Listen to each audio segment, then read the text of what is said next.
Oke, baik. Selamat sore. Assalamualaikum warahmatullahi wabarakatuh.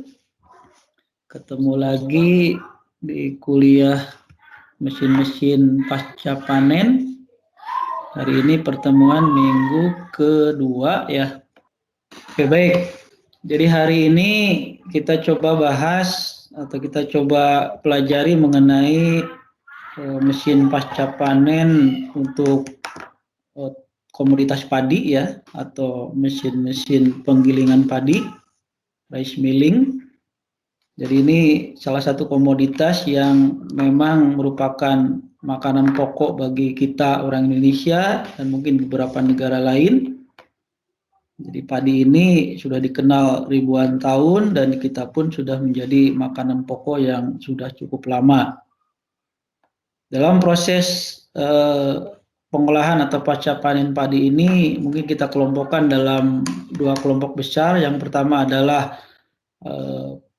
pas panennya, pas pelaksanaan panen, atau terutama mesin perontokan, dan kemudian berikutnya adalah mesin penggilingan. Oke. Sebelum masuk ke sana, kita jelaskan dulu proses dalam penanganan padi. Jadi padi di sawah gitu ya, tanaman padi di sawah.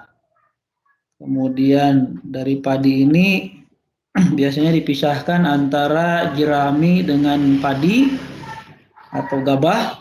Ya, gabah kita anggap nilainya adalah 100% atau volumenya 100%. Jadi ini padi atau gabah hasil panen 100%. Kemudian pada panen padi sebenarnya ada jerami yang diambil tetapi biasanya dikembalikan lagi ke sawah atau ke ladangnya. Kemudian dari padi atau gabah ini dikerjakan atau diolah pada tahap pertama atau dengan mesin. Tahapan pertama adalah diperoleh beras merah sebesar 80%, kemudian sekam atau hash atau hull ya. Hash atau hull ini 20% lebih kurang angkanya, kemudian beras merah ini 80%. Dan kalau jerami mungkin tidak kita hitung, tapi di lapangan memang harus kita pisahkan antara padi dengan jerami dengan mesin perontok atau thresher. Mungkin nanti di bagian berikutnya bisa kita lihat.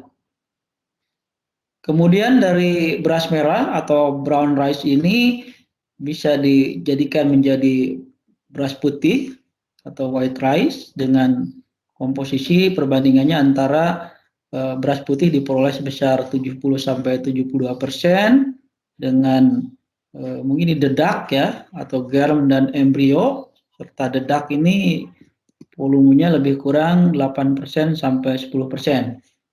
Sehingga kalau dari gabah kita bisa mendapatkan beras putih dengan angka lebih kurang 70%. Walaupun kenyataannya sebenarnya sering kalau bulog begitu ya, bulog di angka ya lebih kurang 65% sebenarnya rata-ratanya. Tapi kalau bulir padinya isinya lebih banyak ya kita bisa, atau lebih besar bulir padinya, kita bisa peroleh di angka 70 sampai 72% untuk beras putihnya ya. Sebenarnya kalau kita makan nasi gitu ya yang diproduksi dari beras atau dari padi, ya banyak orang menganggap bahwa kulit padi ini justru bukan kulit ya, mungkin kulit halus bagian padi ya, atau barn ini atau bagian dedak ini sebenarnya mengandung banyak vitamin B begitu. Tapi kalau kita makan beras merah ada kelemahannya adalah mungkin dirasa di lidah itu agak-agak kesat-kesat begitu ya. Jadi orang lebih suka dengan beras putih sebenarnya. Padahal dalam proses tahapan pengolahan padi sebenarnya yang mungkin yang lebih sehat sebenarnya kalau kita sampai ke brown rice ini. Ini kira-kira tahapan dalam pasca panen padi setelah dipanen kemudian sampai ke menjadi beras dan siap untuk dikonsumsi atau dimakan. Ini masih di tahapan panen untuk yang bagian atas ini, kemudian ada the husking dan the hulling ini. The hulling ini adalah bagian yang memisahkan antara sekam padi atau harvest dengan beras merahnya, dan kemudian ini adalah proses polishing atau proses pemutihan dari beras ya, supaya beras kelihatannya lebih putih dan dipisahkan terpisah dengan germ dan embrio, serta mungkin kita sebut dedak sajalah, bar ini dedak lah gitu ya. Dan bar ini biasanya digunakan untuk pakan ternak selama ini ya, untuk makanan ayam begitu ya, makanan ternak-ternak lain. Nah, ini proses yang ditandai dengan warna oranye. Ini adalah proses yang kita sebut sebagai proses penggilingan beras atau rice mill gitu ya. Kalau yang di proses harvest ini lebih kepada pemisahan dari gabah dengan jeraminya. Nah, mungkin di tahap pertama setelah dipanen padi, setelah diambil dari sawah, dan dipotong dengan jeraminya, tentu harus dipisahkan. Ini adalah contoh salah satu skematik atau desain dari mesin threshing. Jadi proses threshing atau proses perontokan adalah proses memisahkan biji padi dari jeraminya, dan ini bisa dilakukan dengan menggunakan tangan dengan cara istilahnya digebot atau dipukul-pukulkan. Bisa juga dengan menggunakan thresher atau perontok dengan menggunakan pedal atau treadle, atau mungkin ya mekanisasi menggunakan bisa motor listrik maupun motor bensin gitu ya, untuk tenaga penggeraknya. Jadi di sini saya contohkan ada bagian-bagian dalam dalam penyusunan atau pembuatan sebuah mesin threshing atau thresher. Jadi yang utama adalah ada bagian yang bisa memisahkan antara bulir padi atau gabah dengan jeraminya. Sebelah kanan ada gambar skematik, ini sebenarnya ini sebuah penelitian ya. Jadi ada penelitian yang merancang ergonomis atau bagaimana nyamannya dari sebuah alat threshing padi ini atau perontok padi ini. Jadi ada yang ditinggikan, ada yang dipendekkan, kira-kira nyamannya seperti apa. Jadi harapannya kalian pun nanti dalam mata kuliah ini mencoba mungkin jangan menjiplak langsung seadanya, tapi dicobalah bagian apa yang dari peralatan apapun, nanti kalian mencoba merancang sebuah alatnya silahkan dicari idenya dari saat ini, dan tidak harus yang canggih begitu ya, tetapi namanya alat itu adalah sesuatu yang bisa memudahkan pekerjaan kita, seperti definisi di minggu lalu, bahwa alat atau mesin adalah sesuatu yang dapat memudahkan pekerjaan manusia. Kira-kira demikian. Ini contoh salah satu alat yang dapat memudahkan pekerjaan manusia dalam memisahkan bulir padi, dalam hal ini gabah, dari jeraminya. Jadi metodenya bisa yang paling sederhana tentu dengan tangan, kemudian yang kedua dengan menggunakan pedal atau treadle, kemudian ya bisa dengan mekanisasi menggunakan mesin motor, baik motor diesel, motor bensin, maupun motor listrik atau dinamo. Kira-kira demikian. Oke, berikutnya ini contoh yang lain dengan tipe yang lain. Jadi banyak sekali desain yang bisa dibuat. Ada orang membuatnya silindernya dari kayu, gitu ya, dari kayu, kemudian diberi istilahnya pasak, gitu ya. Pasak-pasak ada yang dari kawat pasaknya, ada juga orang membuatnya dengan paku dibalik. Jadi pakunya dipakukan dari dalam, keluar tajamnya keluar, begitu ya. Ada yang seperti itu juga. Kemudian tenaga penggeraknya di sini misalnya adalah dengan motor diesel ya. Kemudian yang lain juga ada yang menggunakan logam dalam ininya, artinya perlu dielas dan lain-lain ya, dilas untuk ininya ke silindernya, di mana tadi namanya apa? Di mana yang bagian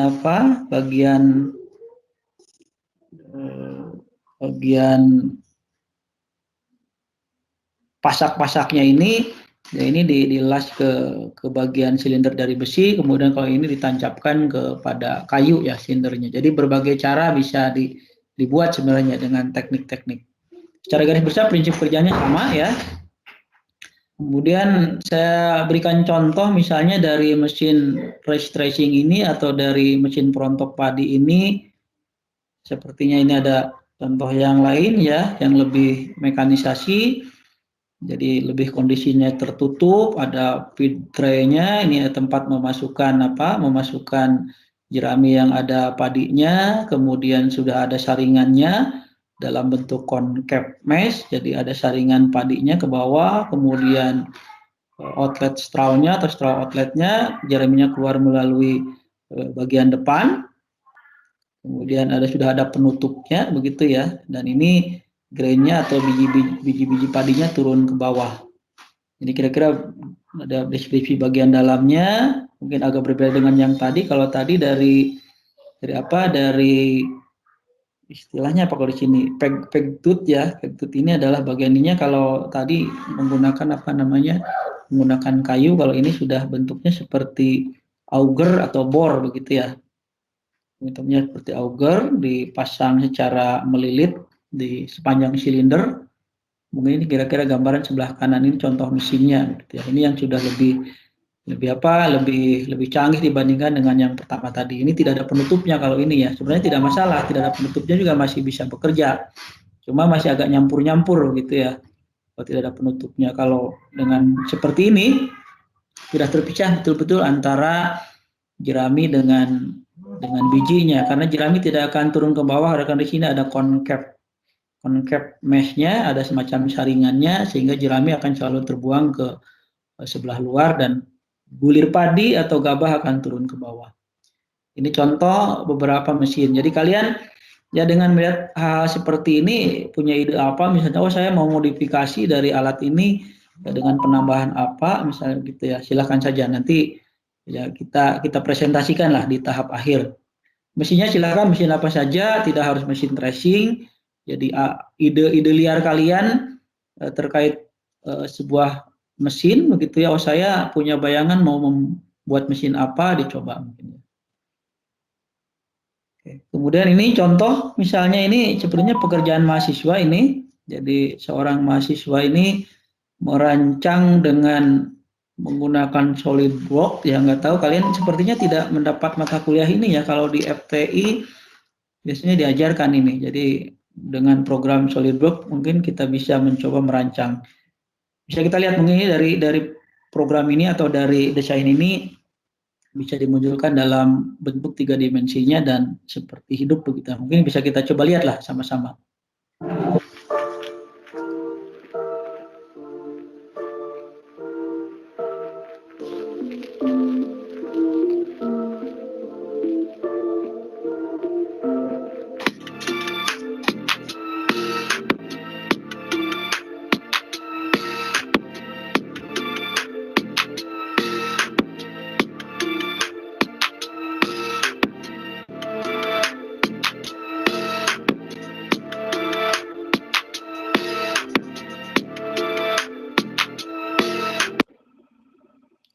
Oke, baik, kira-kira itu gambarannya. Jadi bedanya dengan yang tadi, kalau yang ini sudah lebih halus lagi, selain memisahkan biji padi atau gabah dari jeraminya, di bawah diberikan kipas untuk meniup atau mendorong pada saat padi ini atau bulir padi ini mau masuk ke sini, yang halus-halus atau debu-debu yang halusnya ditiup begitu ya. Jadi mungkin kondisinya jadi lebih bersih dibandingkan dengan yang contoh-contoh yang tadi yang sebelumnya. Nah, sebelum kita memahami cara kerja dari mesin penggilingan padi atau rice milling ini, harus paham dulu apa yang mau kita kerjakan. Dalam hal ini adalah gabah atau bulir padi. Jadi bulir padi ini terdiri dari beberapa bagian, apa yang disebut pericarp atau fruit coat, kemudian ada seed coat, ada endosperm, dan germ atau embrio ini pada padi ini. Dan ini dikelompokkan prosesnya pun dalam beberapa proses. Di bagian dari pericarp ini ada outer pericarp, ada yang disebut dengan bare atau hair of brush, kemudian epidermis, ada hipodermis, ada 3 lapisan bagian outer pericarp, kemudian inner pericarp ini ada mesokarp atau cross cell ya, yang seperti cross ini ya, cross pada sel yang saling menyilang. Kemudian tubus sel atau endokarp. Ini yang ini endokarp, yang ini yang cross cell, yang ini ya, yang melintang, sel-sel yang melintang. Ini yang menyebabkan kulit padi menjadi kuat sebenarnya. Kemudian ada lapisan atau kulit biji ya, seed coat, ya terdiri dari seed coat dan kemudian ada nucellar layer ini ya, atau hyaline layer ini, yang ini dan yang ini. Jadi yang seed coat ini sebenarnya yang menyebabkan bulir padi menjadi warna atau kita sebut sebagai brown rice atau mungkin beras merah gitu ya. Kalau ini tidak kita buang ya beras itu warnanya menjadi merah, terutama beras merah, apalagi beras hitam, beras merah ya kelihatan menjadi lebih merah. Beras merah juga kalau digiling lagi kemudian dibuang seed coat-nya maka dia tetap menjadi putih sebenarnya. Kemudian ada endosperm, ini adalah bagian yang di dalam yang biasa kita jadikan layer yang pertama adalah aileron shell atau aileron layer, dan bagian dalam adalah sebenarnya yang biasa kita jadikan tepung atau flour gitu ya. Ini kira-kira bagian-bagian dari sebuah bulir padi. Nah, dan bagian ini adalah bagian yang kita sebut sebagai gabah atau sekam gitu ya, sekam padi. Ini yang tahap pertama bisa dikeluarkan adalah atau rice husk. Kemudian ini adalah untuk brown rice, ini terdiri dari seed coat, endosperm dan germ atau embrio. Kemudian beras putih atau white rice ini adalah terdiri dari hanya endosperm saja. Jadi aileron layer dengan lapisan atau dengan bagian tepung kalau dibuat tepung ya, atau starchy endosperm ya, starchy endosperm ini bagian yang mengandung karbohidrat sebenarnya yang kita makan. Ini bagian-bagian dari apa? Dari sebuah bulir padi. Dan dengan memahami ini maka kita bisa memahami tahap pertama adalah misalnya proses penggilingan untuk hulling, atau mungkin kalau di kampung sebutnya huller barangkali ya, mesin huller atau huller kadang-kadang orang bilangnya, atau mungkin husking ya. Husking ini sebenarnya sama lah, husking dengan huller ini sama. Jadi proses membuang pericarp atau fruit coat, yang kita peroleh adalah nanti brown rice atau beras merah. Nah, jadi tujuan dari penggilingan padi atau penggilingan beras ini atau penggilingan padi ini adalah sebenarnya menghilangkan atau menghilangkan dari sekam ya, kulit padi bagian luar, dan lapisan dari ya brand ini sebenarnya yang tadi yang warna merah tadi. Kalau dibalik lagi sebenarnya, oke, yang merah tadi adalah ya seed coat tadi, membuang seed coat. Jadi membuang atau menghilangkan sekam atau kulit luar, kemudian menghilangkan juga lapisan seed coat ya, dan diproduksi atau diperoleh beras yang siap makan begitu ya, siap dimakan atau siap dikonsumsi. Dan biasanya ini white rice, biji beras putih ini ya bebas dari dari kotoran-kotoran atau pencemar. Secara tradisional orang memisahkan atau melepaskan sekam atau kulit dari padi ini adalah dengan cara ditumbuk zaman dulu ya. Jadi idesnya adalah orang menumbuk padi untuk memisahkan antara kulit padi dengan bulir padinya. Ya, memisahkan husk ya atau sekam padi bagian luar, kemudian brand ini adalah tadi ya yang bagian seed coat-nya, dan biasanya germnya juga terlepas, umumnya terlepas begitu. Yang kita peroleh sebenarnya rice kernel atau biji padi atau biji beras atau bulir padi atau kita sebut beras ya, yang warnanya sudah menjadi putih. Itu kira-kira idesnya. Nah ini contoh mungkin tahapannya. Jadi dari gabah seperti ini bentuknya. Jadi ini adalah masih dalam bentuk gabah atau unprocessed rice ya, atau raw rice. Jadi ini sebagai gabahnya yang belum digiling, belum diproses. Kemudian outer husk-nya ini dikeluarkan atau dibuang gitu ya, dibuang bagian sekamnya atau kulit luarnya. Kemudian setelah dibuang kulit luar, maka diperolehlah yang disebut dengan beras merah atau brown rice, atau kita menyebut juga unmilled rice ya. Jadi beras yang sebenarnya belum digiling secara selesai gitu ya, unmilled rice atau brown rice. Terdiri dari ada white rice-nya, kemudian masih ada bran-nya atau masih ada lapisan seed coat-nya. Apabila lapisan seed coat-nya kita keluarkan lagi dengan metode polishing atau brand remove, dengan cara brand remove ini, maka diperolehlah beras putih ya, beras putih atau milled rice ya. Yang disebut dengan beras yang biasa dijual sebenarnya adalah yang white rice ini. White rice ini. Kecuali beberapa beras yang ingin tetap dipertahankan merahnya, maka dijual dalam bentuk beras merah begitu ya. Ya, sebenarnya kalau orang yang paham tentang kesehatan mungkin lebih suka makan beras merah, cuma rasanya di lidah ya memang tidak terlalu pulen begitu ya, ada sedikit nyangkut-nyangkut atau agak kesat begitu kalau kita makan. Ini perbedaannya. Oke, berikutnya ini adalah tahapan-tahapan dalam proses penggilingan padi atau rice milling. Jadi yang pertama ini adalah dari gabah yang sudah kering biasanya harus dikeringkan dulu. Saya tidak menjelaskan pengeringan ya, harapannya adalah karena mata kuliah pengeringan sudah kalian peroleh atau sudah ada di mata kuliah pilihan. Jadi proses pengeringan itu bisa alami, dengan oven atau dengan macam-macam lah. Jadi anggap saja ini padi yang sudah kering atau gabah sudah kering ini masuk pada pre-cleaner ini adalah memisahkan kotoran-kotoran atau pencemar-pencemar yang nanti impurities ini atau pencemar ini ya bisa berupa potongan-potongan jerami yang masih terbawa gitu ya, kemudian bisa sekam yang sudah memang lepas duluan atau mungkin biji-biji kosong. Jadi biji-biji padi atau bulir padi yang tidak ada isinya, maka ini secara ini harus terpisah pada bagian pre-cleaner ini. Mungkin untuk tahap pertama bisa kita lihat ya, pre-cleaner seperti apa.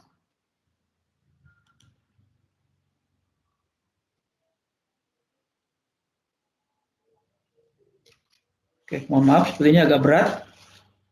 Nah ini, jadi rice pre-cleaner ini kira-kira gambarannya seperti ini. Jadi ini proses memasukkan gabah, kemudian terdiri dari beberapa ayakan begitu ya, ayakan yang bisa mengayak ukuran partikel yang besar, mungkin ada partikel pasir atau ya kerikil atau mungkin juga partikel tanah yang lebih besar, maka dia keluar lebih duluan di atas, kemudian yang tersaring adalah ada bulir gabahnya atau butir-butir gabahnya, dan kotoran halus akan turun pada saringan dengan mesh yang lebih kecil begitu ya, atau lebih halus.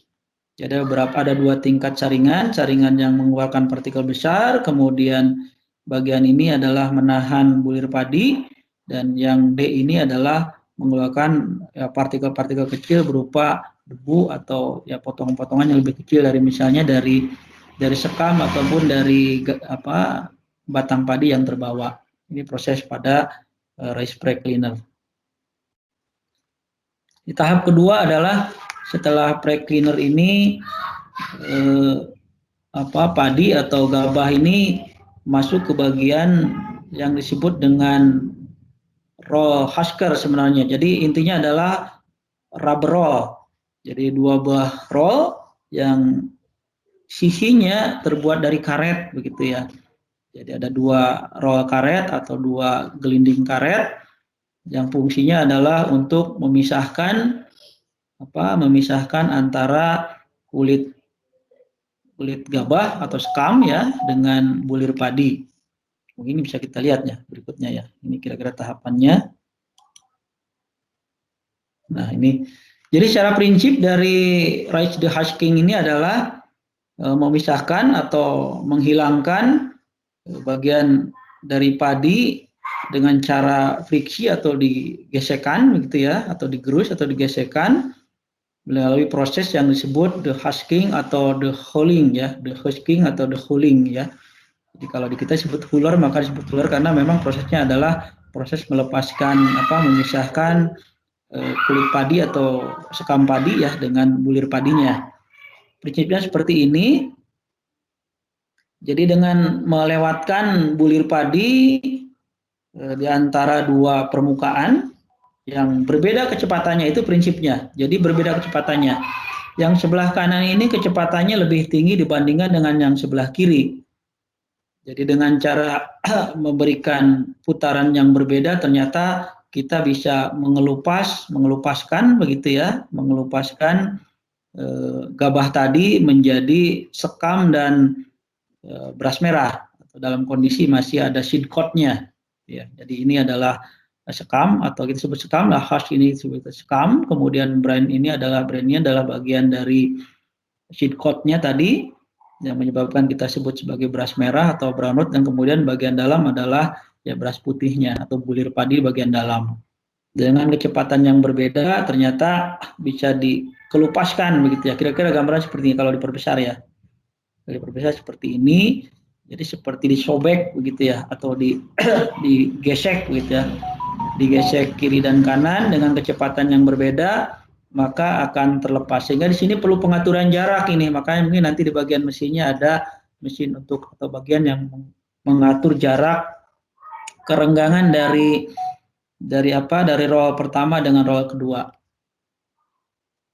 Jadi mesin The Husker ini atau Race The Husker ini sering disebut juga sebagai huller. Mungkin bagi apa? Huller ya. Huller, kemudian Husker atau mungkin the Husker atau the Huller, dan Sheller juga ada mungkin. Ini Sheller ini sebagai apa ya? Istilahnya adalah kalau di biji-biji yang lain adalah istilahnya apa lupa saya. Jadi shell itu melepaskan kulit lah, sama lah. Untuk melepaskan kulit dari biji-bijian sebenarnya. Pada dasarnya mesin-mesin padi juga sebenarnya bisa digunakan juga untuk menggiling kopi atau mengelupaskan kopi biasanya ya. Tinggal pengaturan dari jarak ininya, jarak rollnya. Kalau yang ditanyakan sambil kuliah berjalan mungkin silahkan dipotong saja begitu ya, biar saya tidak lupa. Jadi secara prinsip proses proses penggilingan padi ini adalah mengelupaskan kulit dengan cara gesekan. Ya sebenarnya ini ya pendekatannya dari cara-cara tadi ditumbuk tadi itu ya adalah cara yang menggesek juga sebenarnya ya, menggesekkan padi antara alu dengan dudukan di bawahnya atau wadah di bawahnya sehingga ya kulit padi terkelupas juga.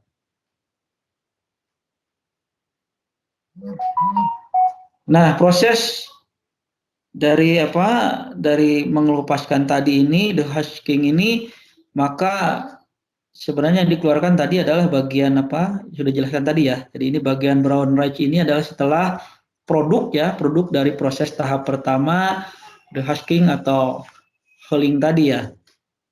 Jadi ini adalah masih ada seed coat-nya, masih ada endospermnya, dan masih ada germ embrionya. Ya kita boleh saja memakan nasi yang dibuat dari beras merah ini ya sebenarnya lebih sehat kan. Kalau vitamin B itu bahkan adanya justru di bagian seed coat biasanya gitu ya. Vitamin B kompleks dan lain-lain itu ada di bagian seed coat-nya ini. Dan mungkin mencegah beri-beri, orang yang makan brown rice ini lebih sehat begitu ya, terhindar dari penyakit beri-beri misalnya. Kemudian ini contoh sederhana dari proses mesin yang tadi. Ini adalah contoh mesin penggilingan padi yang paling sederhana. Saya menyebutnya simple the husker ini ya. Jadi ini digambarkan oleh Araulo dan kawan-kawan tahun 76. Jadi secara sederhana mesin penggilingan padi ini hanya seperti ini. Jadi gabah dimasukkan, kemudian di sini ada pengatur jarak antara roll pertama dengan roll kedua, ini bagian ini ya. Kemudian ini ada bagian pendorong feed roller untuk mengumpankan biji padinya ke dalam perputaran dari dua roll tadi. Prinsipnya sama seperti ini, ada dua kecepatan yang berbeda, yang sebelah kanan ini putarannya lebih cepat, yang kiri ini putarannya lebih lambat. Ternyata dengan perbedaan putaran ini bisa menyebabkan bulir padi terkelupas dari cangkangnya atau dari kulitnya gitu ya. Ya memang kita tidak membicarakan ini sebuah penemuan sepertinya ya. Mungkin dalam tahap awal ini kecepatannya sama gitu ya, ternyata tidak efektif. Dengan kecepatan yang berbeda ternyata lebih mudah mengelupaskan biji-bijian, terutama biji padi ini. Ini yang paling sederhana, jadi tidak, ini keluarnya bercampur kalau seperti ini ya. Sekam dan berasnya ini keluar bersama-sama. Beras merah dan sekamnya atau kulitnya bercampur keluar bersama-sama, sehingga perlu dipisahkan lagi. Kalau di cara manual di kita kan setelah ditumbuk biasanya ditampi istilahnya atau ditapi kalau bahasa Sunda ya. Ditampi menggunakan wadah.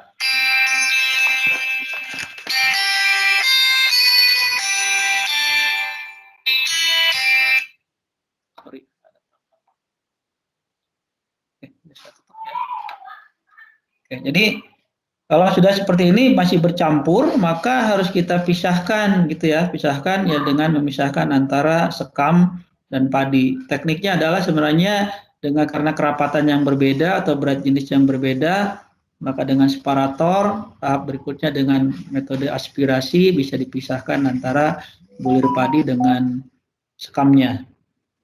Nah, ini contoh mungkin yang lebih lengkap begitu ya. Di sini dari proses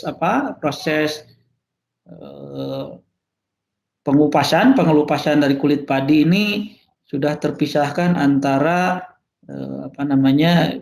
beras dengan sekamnya. Jadi sekamnya dengan metode aspirator atau metode aspirasi ditiup begitu ya, ditiup atau ditiup sehingga yang lebih ringan akan naik ke atas dan dibuang keluar. Yang turun ke bawah ini adalah yang merah ini adalah aliran dari beras. Yang biru sebenarnya ya keluar dari mesin husking ini adalah masih bercampur antara beras dengan sekamnya. Kemudian di bagian berikutnya dengan separator atau aspirator bisa dipisahkan antara karena beras lebih berat dia turun duluan, kemudian karena sekam lebih ringan maka dia bisa kedorong lebih atas dan akhirnya kita tiupkan keluar. Ini kira-kira contoh yang lebih tingkatannya lebih tinggi dibandingkan dengan yang pertama tadi, yang simple dehusking tadi.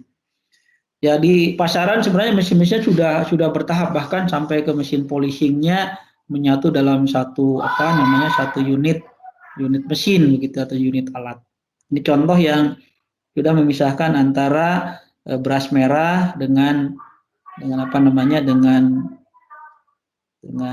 sekamnya. Jadi pada mesin ini sebenarnya produknya masih beras merah. Kita belum mendapatkan beras putih atau white rice ya.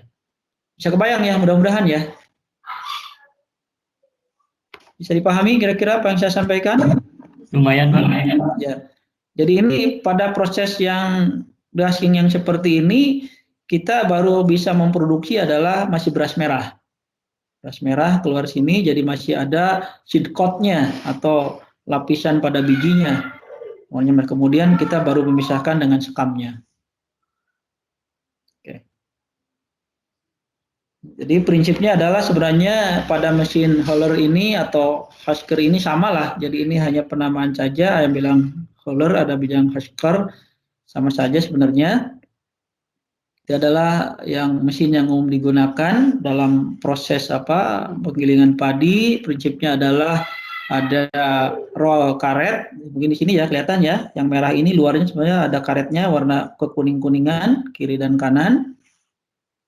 Kemudian dengan perbedaan kecepatan ya ternyata bisa mengelupaskan bulir padi yang kemudian terpisah antara beras merah kita sebut ya brown rice dengan dengan sekamnya atau sekam lah kita sebut sekam. Kalau gabah itu adalah bulir padi yang masih ada kulitnya, kalau sekam ya cangkang atau kulit padi bagian luar gitu, kulit padi bagian luar itu kita sebut sekam lah.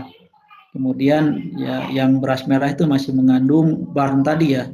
Barn tadi yang kemudian kalau dikelupaskan sebenarnya menjadi dedak. Oke, berikutnya ya sama ini gambarannya ya dengan kecepatan yang berbeda. VB ini lebih tinggi daripada VA, kecepatan B, perputaran B lebih cepat dari perputaran A, maka bisa dikelupaskan. Jadi ini bulir padi, kemudian dengan yang ini gesekan ke kiri dan ke kanan yang berbeda dengan kecepatan yang berbeda, atau sebenarnya kalau yang satu stuck juga masih bisa sebenarnya begitu ya. Jadi yang satu diam, yang satu berputar juga masih bisa, yang penting ada beda kecepatan. Jadi kalau ini dua-duanya berputar, kalau dengan metode yang lain sebenarnya ya kalau ditumbuk itu sebenarnya yang satu bergerak, yang satu diam. Yang bergerak adalah alu, mungkin yang bawah ini ya. Yang bawah ini kita anggap sebagai pukulan dari alunya, yang 1, 2, 3 atas ini sebenarnya bagian dari atau batu lah mungkin ya. Atau kita sebutnya apa? Kalau orang sudah menyebutnya lumpang atau apa gitu ya.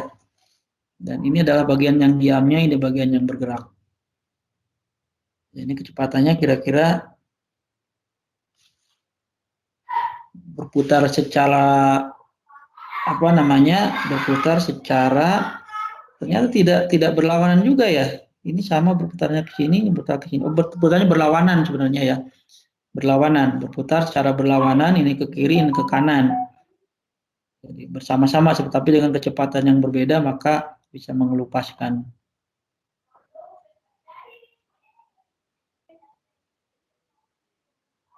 Jadi ini perbedaannya 25% lebih lambat ya. Yang sebelah kiri 25% lebih lambat, atau kurang lebih yang sebelah kiri 950 rpm, yang sebelah kanan ini 1300 rpm. Jadi perbandingannya adalah 1:1,35 gitu ya, perbandingan apa namanya kecepatannya. Jadi harus dibuat kecepatan yang berbeda. Oke. Jadi kita kembali setelah proses Haskell atau de Haskell ini atau proses Hooler ini, maka yang berikutnya adalah memisahkan antara apa namanya memisahkan antara sekam dengan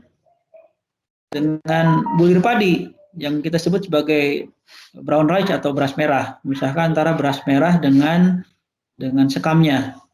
Jadi outputnya atau output pada bagian ini adalah yang kita buang, ini yang kuning-kuning ini bagian yang dibuang sebenarnya, dianggap sebagai limbah begitu ya. Limbah yang pertama adalah impurities, ini mungkin pencemar tadi ya, potongan-potongan jerami masih terbawa, atau mungkin ada kerikil atau batu yang terbawa, atau tepung-tepung atau partikel-partikel halus yang terbawa. Ini bagian pertama dipisahkan. Pada bagian ketiga ini ya, disebut ketiga ini adalah sebenarnya nanti keluarnya adalah berupa apa sekam padi ya, sekam padi. Mungkin bisa kita lihat prosesnya. Nah, seperti ini dengan metode aspirasi. Jadi dengan menggunakan dorongan atau tekanan udara, maka bagian yang lebih ringan akan terdorong ya, akan terdorong ke atas, dan bagian yang sedikit lebih berat. Dan tentu di sini perlu saringan ya. Di sini pasti ada saringannya supaya tidak jatuh ke sini. Jadi memang ada dorongan, tentu saja tidak jatuh, dan ditambah dengan saringan. Jadi bulir padi atau produk akan turun ke sebelah sini. Ini adalah bahan awal yang masih bercampur. Bulir padi atau beras merah masih bercampur dengan sekamnya. Sekam terdorong karena lebih ringan, berarti ini lebih ringan, maka akan terpisah. Kira-kira metodenya seperti itu atau tekniknya seperti itu. Ya kira-kira gambarannya seperti ini pada sebelah kanan. Jadi setelah padi mengalami proses dehusking atau sudah digiling gitu ya, sudah dipecahkan kulitnya dan dipisahkan dari sekamnya kulitnya, maka dengan dorongan angin atau udara dengan metode aspirasi tadi, yang lebih ringan atau yang berat jenisnya lebih ringan akan terdorong, itu berupa sekam, akan terdorong gitu ya, dan akan jatuh pada sebelah kanan. Kemudian ya brown rice ini atau bulir padi yang masih ada seed coat-nya ini akan turun di sebelah kiri. Jadi bisa terpisah dengan sendirinya. Kira-kira cara pemisahan ya. Jadi kalau metode tadi yang sederhana dengan ditumbuk mungkin ya perlu dipisahkan kembali dengan cara ya ditampi begitu ya, ditapi ya. Oh, ini dengan bantuan aspiration gitu ya. Kira-kira gambarannya seperti itu.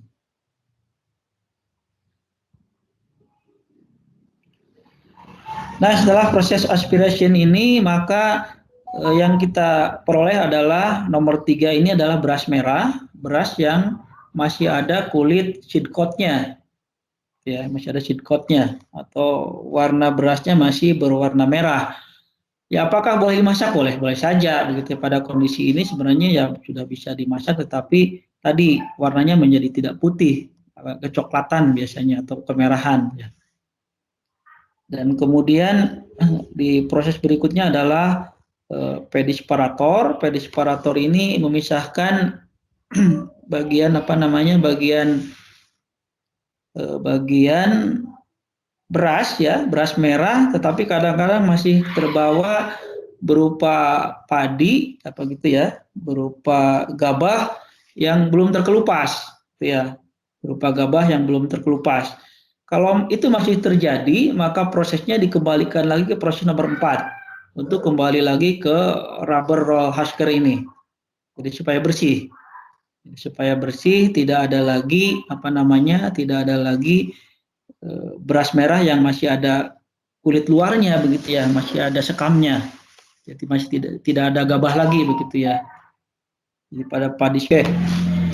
Jadi setelah memisahkan ini pemisahan apa tadi? Pemisahan beras merah sebenarnya ya, pedisparator ini memisahkan beras merah ataupun pada proses ini adalah sebenarnya memisahkan antara beras merah dengan gabah begitu ya, atau gabah begitu ya. Kalau masih ada gabah yang terbawa maka harus diulang prosesnya. Ya, diulang prosesnya dan yang gabah kembali ke rubber roll husker, kemudian yang beras merah itu masuk ke bagian tahap berikutnya apa yang disebut dengan destuner. Pada bagian destuner ini prosesnya adalah sebenarnya memisahkan bagian dari beras merah a small amount of heavy contaminant from a larger flow of good product. Edible products are going to want to remove stones, glass, metal, things like that might be a contaminant. Generally, it's a very small percentage of heavy contaminant from a larger percentage of good flow.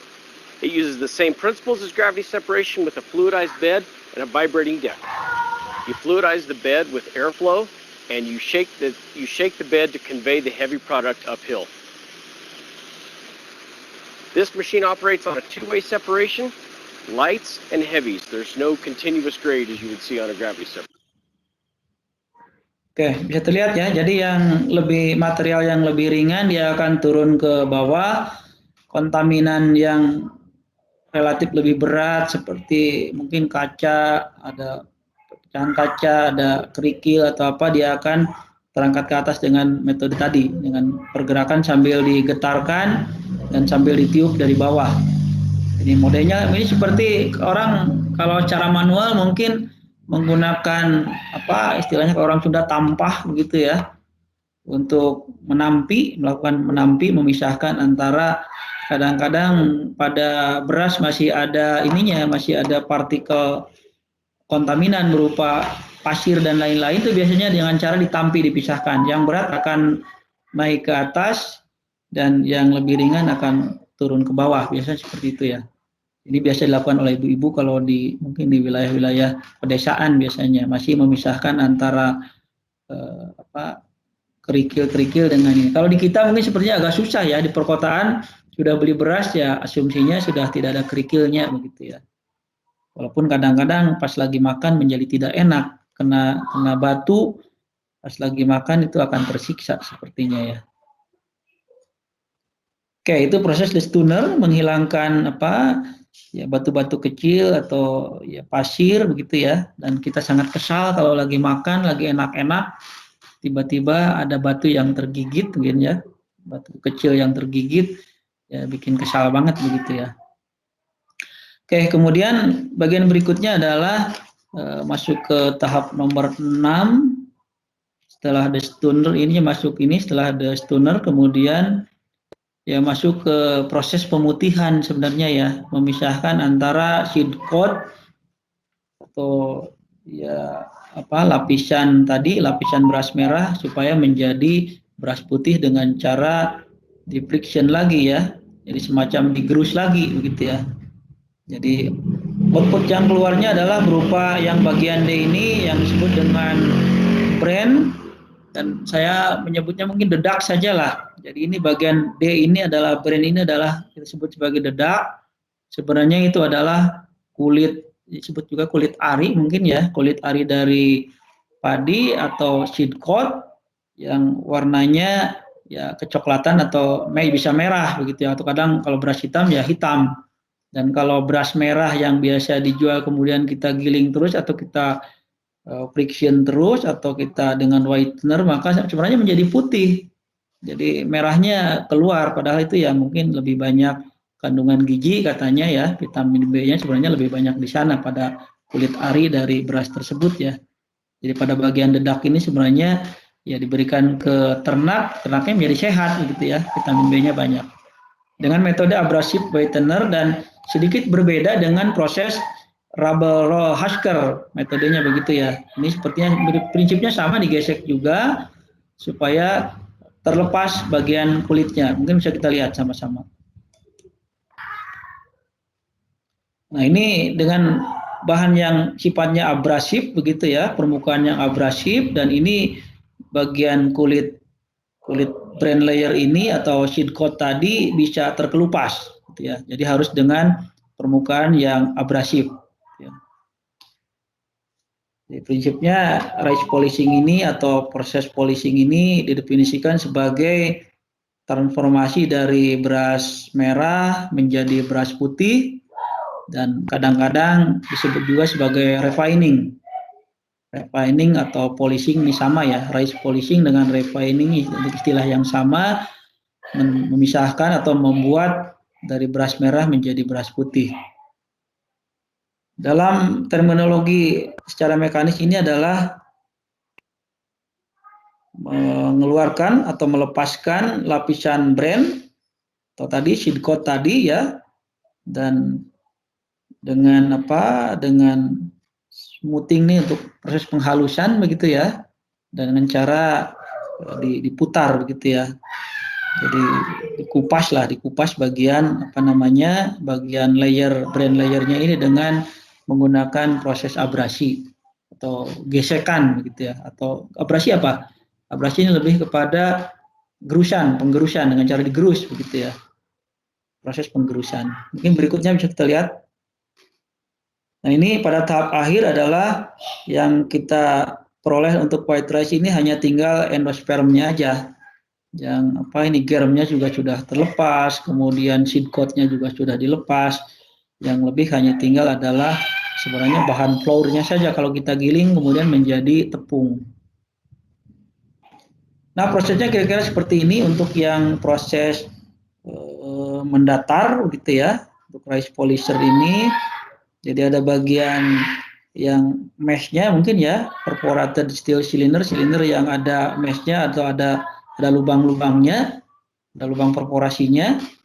Jadi silinder dari baja yang ada lubang perforasinya, kemudian ada abrasifnya di tengah gitu ya. Jadi ini abrasif roller, bagian tengahnya ini dibuat dari bahan yang kasar tentu saja, sifatnya abrasif, dan ditiupkan juga udara begitu ya, sehingga tepung kulit ari lah, kita sebutnya kulit ari atau brand ini, atau kemudian menjadi dedak halus ini akan terdorong dengan adanya angin ini, dan biji yang setelah masuk itu akan keluar begitu ya, akan keluar dalam bentuk beras putih. Kira-kira demikian untuk prosesnya ya. Ini yang untuk horizontal atau mendatar, tipe abrasif yang mendatar, karena ada juga yang tipenya adalah vertikal gitu ya, tipe yang vertikal. Caranya dimasukkan, kemudian masuk ke proses penggesekan dengan bahan abrasif roller ini, dan brandnya atau tepung, kemudian kulit arinya menjadi tepung dan menjadi halus ini ya akan keluar melalui saringan ini, perforated steel cylinder ini, dan padi yang putih atau beras yang putih akan keluar dari bagian antara perforated steel dengan abrasif rollernya. Nah, kira-kira demikian bentuk gambarnya ya. Jadi ini abrasif rollernya, kemudian yang ini adalah tadi yang perforated steel-nya, perforated steel cylinder. Jadi dikelilingi oleh sebuah silinder yang ada bidang perforasinya. Gambarannya kira seperti ini. Ini adalah brown rice yang masuk ke dalam proses, kemudian proses ini milling laurelnya untuk tadi yang abrasif tadi digiling, kemudian perforated cylinder akan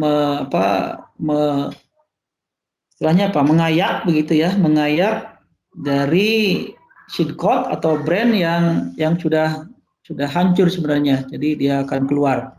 Yang di dalam tinggal beras putihnya. Ininya brandnya akan keluar pada sekeliling dari perforated steel tadi. Jadi yang disebut dengan proses whitening mungkin ya, pemutihan atau ya polishing proses istilah lainnya ya, atau disebut juga refining tadi ya. Mungkin kita nonton dulu ya videonya, mudah-mudahan suaranya kedengaran.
Oke, baik itu.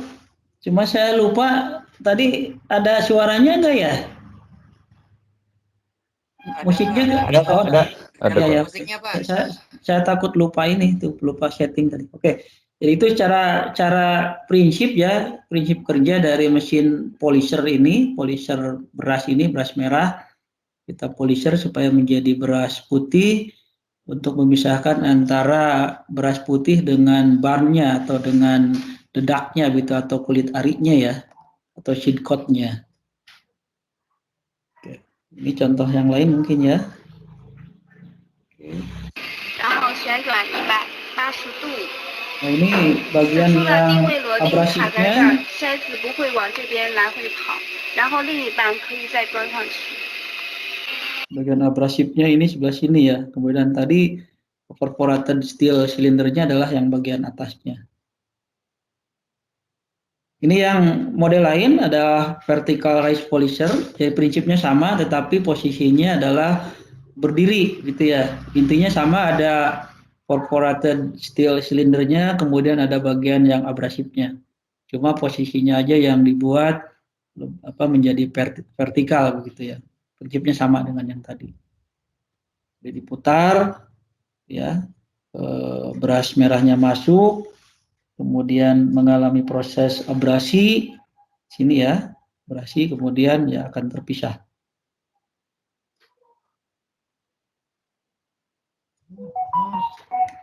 Ini adalah gabungan dari tadi ya, multiple stage rice milling machine adalah mesin yang tahapannya secara multiple, di mana di dalamnya ada the huskernya, kemudian ada di bawahnya langsung dengan whitening atau polisher tadi ya. Jadi ada rubber rollernya ini dan ada polishernya di sini. Jadi dengan satu mesin keluar sudah berupa beras putih gitu ya, yang terbuang berupa sekam, kemudian dedak di bagian kedua, dan di bagian terakhirnya sudah keluar adalah beras putih gitu. Ini dalam satu mesin ya, dengan multiple stage rice machine, rice milling machine ya. Jadi kira-kira gambarannya demikian. Jadi pada tahap awal kita masukkan gabah, maka akan dengan screen ini untuk tadi memisahkan kotoran dan lain-lain. Kemudian output awal pertamanya adalah berupa sekam padi atau husk, kemudian beras berupa beras ini masih immature grain kalau ini ya. Kemudian ini beras merah keluar ya dalam tahap awal setelah melalui rubber roller ini. Kemudian beras putih dan terpisah juga dengan bran atau dedaknya yang multiple stage tadi. Oke, berikutnya setelah setelah whitener tadi atau setelah polishing tadi, setelah proses polishing tadi, maka brandnya sudah dipisahkan atau dedaknya sudah dipisahkan. Shifter ini adalah masih proses memisahkan, masih ada kalau dari beras putih tadi masih ada kotoran-kotoran yang sifatnya ringan atau apa perlu dipisahkan. Jadi berupa ya potongan-potongan kecil padi yang terlalu halus, mungkin yang ini dipisahkan lagi, baru masuk lagi ke polisher yang untuk lebih menghaluskan lagi, begitu ya. Dan baru ada grader, di grading, kemudian terpisahkan antara beras kepala disebutnya ya, beras kepala dan beras pecah, gitu ya, beras kepala dan beras pecah. Dan kemudian perbandingan antara beras kepala dan beras pecah ini ya tergantung permintaan pasar, biasanya berapa perbandingannya. Kalau menghendaki hanya beras kepala saja ya beras pecah ini dikeluarkan begitu ya, tidak di blending tapi kemudian baru dilakukan pengepakan, maka beras menjadi siap menjadi beras giling atau beras putih yang siap dikonsumsi. Baik, sementara mungkin ada yang ditanyakan dulu sampai di sini. Kira-kira demikian proses untuk rice milling.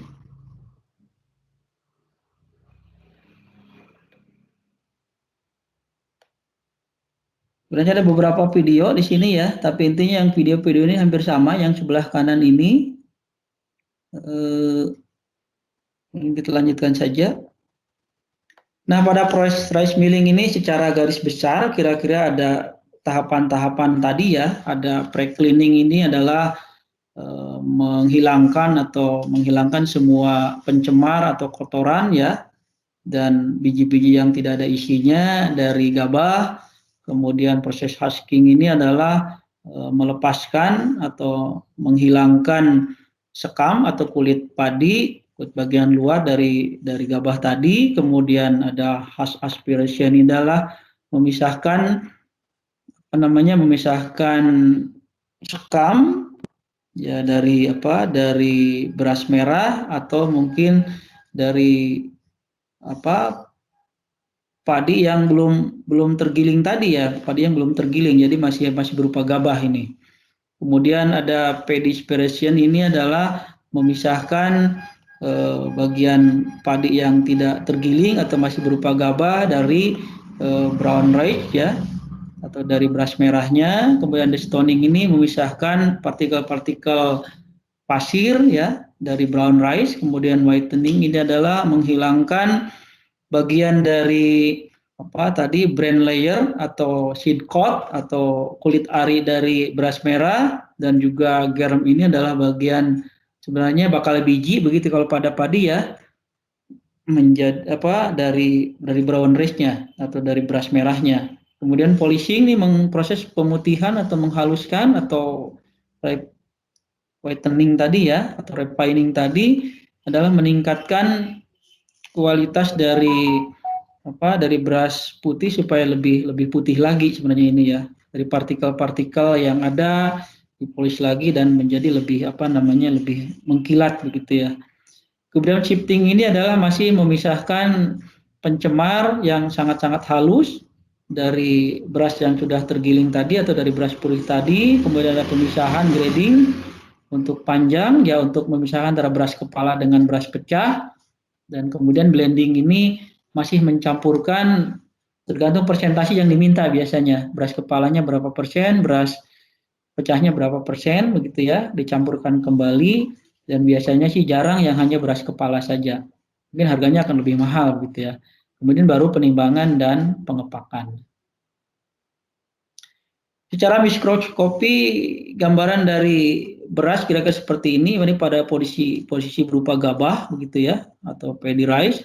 Kemudian brown rice ini masih ada beras pecah kulit atau kita sebut brown rice atau beras merah. Dan yang terakhir adalah white rice atau beras leaf yang sudah putih dan siap untuk dimasak, biasanya begitu ya. Perbedaannya kira-kira seperti ini. Dan kesimpulannya adalah bahwa ya, rice milling atau penggilingan padi adalah proses untuk menghilangkan lapisan gitu ya, lapisan atau kulit padi yang merupakan padi hasil pasca panen. Dalam hal ini menjadi beras yang siap atau dapat dikonsumsi,